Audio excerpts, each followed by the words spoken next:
Yeah, well, oh yeah. Well, I definitely think that what Master P did was he came in there and he seen, well, he was already, pumping his music himself on the streets. And I think what In a Minute Records gave him was it showed him like a record label blueprint, a blueprint on how to run a label. Because we all spent a lot of time up there, and In a Minute had a pretty good open door policy. You come in and, you could chill out, hang out, and we all kind of like just went up there and just seen how things was ran, seeing how the operation went.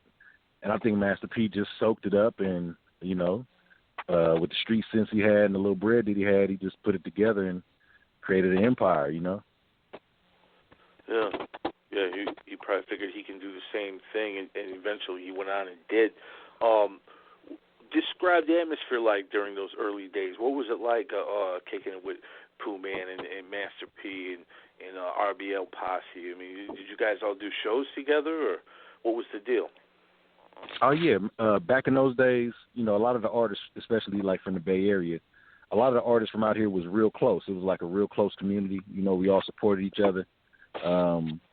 Like, for instance, when we first came out, the Click and E40 and them was just coming out at the same time, Us, the Click and RBO was coming out around the same time. And at that time, we were like, three at the top in the Bay. And our relationship was real close. Even to this day, our relationship is real close. I'm still cool with RBL. I'm still cool with 40 in the Click. You know what I'm saying? And it's just like it was like a family atmosphere back then. Everybody promoted everybody. Everybody came out and represented. If E40 and them do a show, we'll all come out and support.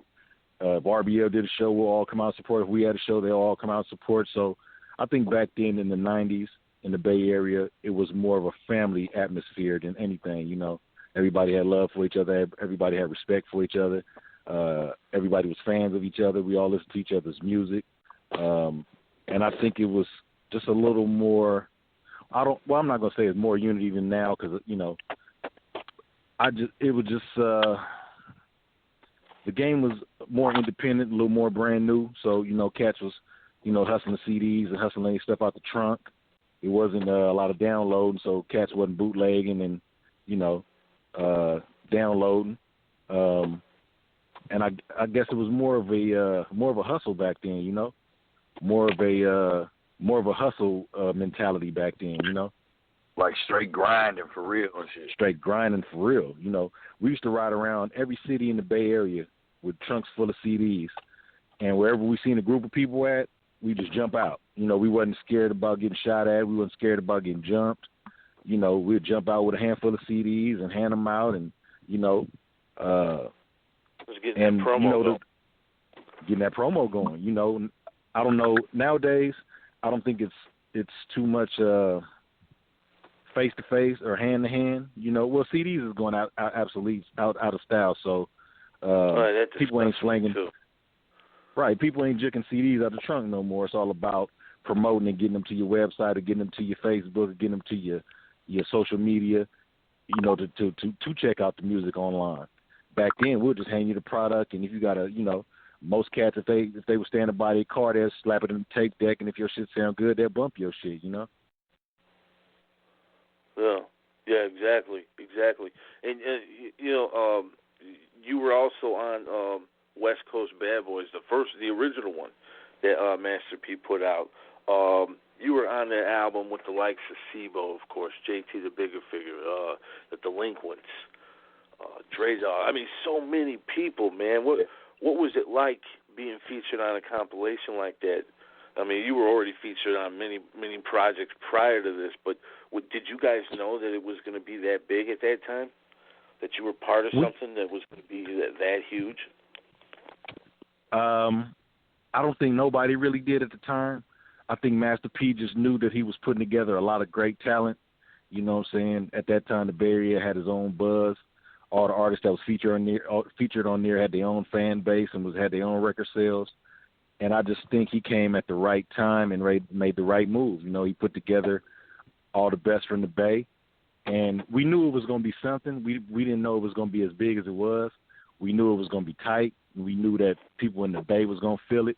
We didn't know that it was going to have the national and worldwide success that it had. That shit went gold. You know, that shit sold over 500,000 copies, you know. And shit, maybe even it might be platinum by now because that's been a while. But last time I checked, it was like 700,000, like a little bit over gold. Yeah, but we didn't. What it was back then was when he first was making the call around and telling everybody that he was trying to get everybody together to do the compilation. Everybody was in on it because they knew it was going to be tight. You know, it'd be a good move for the Bay. We didn't know that he had all the things in play, like he was negotiating to deal with Priority Records at the time, and the Ice Cream Man was about to blow up like that. So we didn't know all the moves he was making in the background. All we thought was he was just going to put together a good compilation. Now, when the shit dropped and everywhere you went, they was playing that shit, a different song off the album, it was like, wow, dog, this shit is something else, you know? Everywhere you went, they was playing a different song off the West Coast Bad Boyz, you know, and it was in everybody's tape deck. You go to the mall, they playing it over the loudspeaker in the mall, at the Durant Square, at the Eastmont Mall, or, you know, Sacramento at the Florin Mall, you know. It just was kind of like, that shit just was like crazy, man, you know? Right. Yeah, man. You know, and to think it's